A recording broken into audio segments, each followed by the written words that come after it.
ये तो देख लिया, अगर आपके पास पैसा हो तो आप एफआईआर भी बदल सकते हो, और इस चीज़ को प्रूव करूंगा। पर उससे पहले लड़ाई किस बारे में हुई, क्यों हुई, हम इस बारे में बात नहीं करेंगे।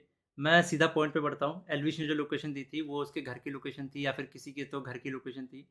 और मेरा इंस्टिंक्ट बोला कि मुझे उसे अपने लोकेशन में बुलाना चाहिए, जो एक पब्लिक लोकेशन हो।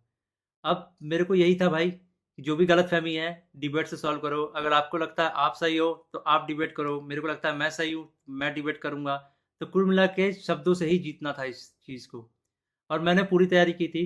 मैंने वहाँ पे सोफ़ा वोफ़ा सब लगाया था कि जब एल्विश भाई आएंगे तो वहाँ बगल में बैठेंगे, ये वो फलाना ठिकाना। लेकिन जैसे ही वो आए, एक तो अटैक करना शुरू कर दिया, ऊपर से बहुत सारे बंदों के साथ आए।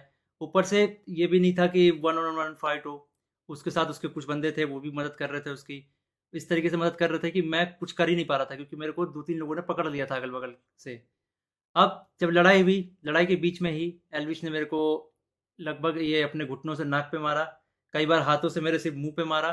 और जब मारा उसके बाद उसने बगल से एक फ़ोन भी उठाया जो दूसरे एंगल पे रिकॉर्डेड है, और फ़ोन से मेरे स्पाइन पे मारा। और आप सभी को पता है अगर स्पाइन पे गलती से भी स्पाइन टूटता है तो आप ज़िंदगी भर के लिए लावारिस हो सकते हो, अपाहिज हो सकते हो। तो उसके बावजूद उसने मारा मारा। और उसके बाद उसने क्या किया, जान से मारने की धमकी भी दे दी। अब जान से मारने की धमकी एक दो बार नहीं दी, मल्टीपल टाइम्स दी। कम से कम जितना मुझे पता है 3 बार तो दी ही थी उसने धमकी जान से मारने की। और ऑफ कैमरा भी उसने कई बार जान से मारने की धमकी दी। अब ये सब होने के बाद जब लड़ाई वड़ाई ख़त्म हो गई, तो उसके बाद वो वापस जा रहे थे, तो वो जो बंदे लाया था उनमें से कुछ बंदे मेरे को, मतलब होता है ना एक प्यार से धमकाने वाला सीन, कि भाई सॉरी बोल दे, क्यों ले रहा है पंगे, ये वो। भाई मैं तो अपने चीज़ों पे अटल था। मैंने बोला मैं सॉरी तो नहीं बोलूँगा, क्योंकि मैंने गलती तो की नहीं है। उसके बाद एल्विश ने भी थोड़ा ट्राई किया था सॉरी बुलवाने के लिए, लेकिन मैंने उसको भी सॉरी नहीं बोला। और ये सब जब हुआ, तो शुरू में मेरे को लगा मेरे को सिर्फ यहाँ चोट आई है, क्योंकि मेरे को कहीं पे भी दर्द फील नहीं हो रहा था। तो मेरे को शुरू शुरू में सिर्फ यहाँ चोट आई।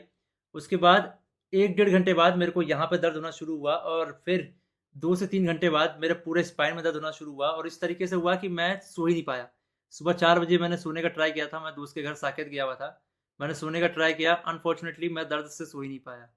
उसके बाद अ, हम जब दर्द हो रहा था तो हम गए वहाँ पे मैक्स हॉस्पिटल साकेत के, मेडिकल निकलवाने।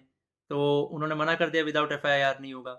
तो मेरा यही था, मेरा दिमाग शॉक में था, एफआईआर हमने की नहीं थी। फिर हमने डिसाइड किया कि दोपहर के 12 बजे के आसपास हम एफआईआर करेंगे लॉन्च, और उसके बाद मेडिकल करवा लेंगे पुलिस की मदद से ही।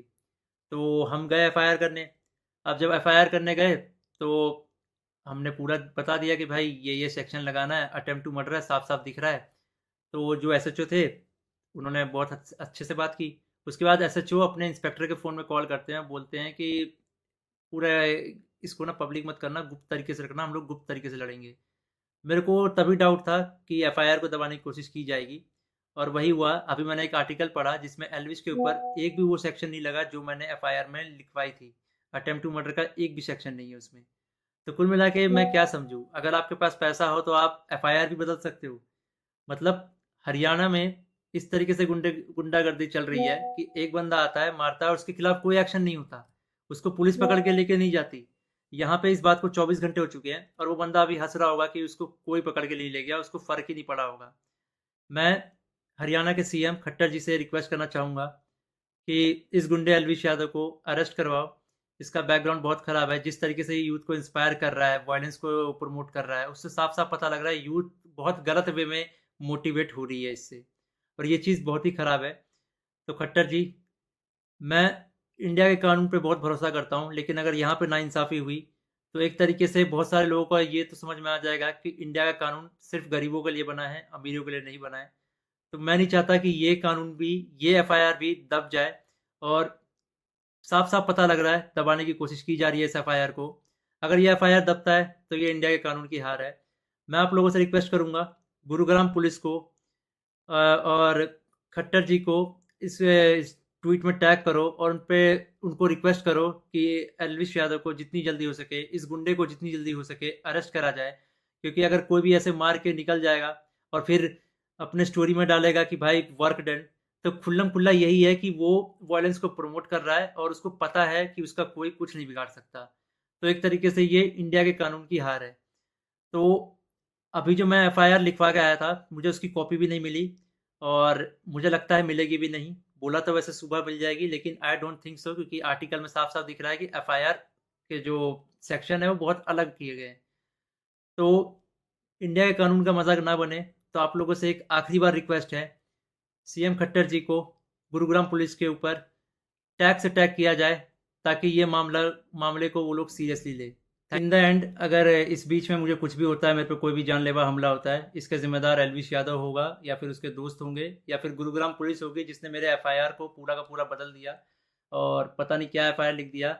और ये ये इंडियन कानून की बेइज्जती है, ये तो मैंने देख लिया। कुछ नहीं भाई, अगर तुम्हारे पास पैसा हो तो कुछ भी कर सकते हो, ये तो मैंने देख लिया भाई। हाय एवरीवन, तो मैंने आज ये तो देख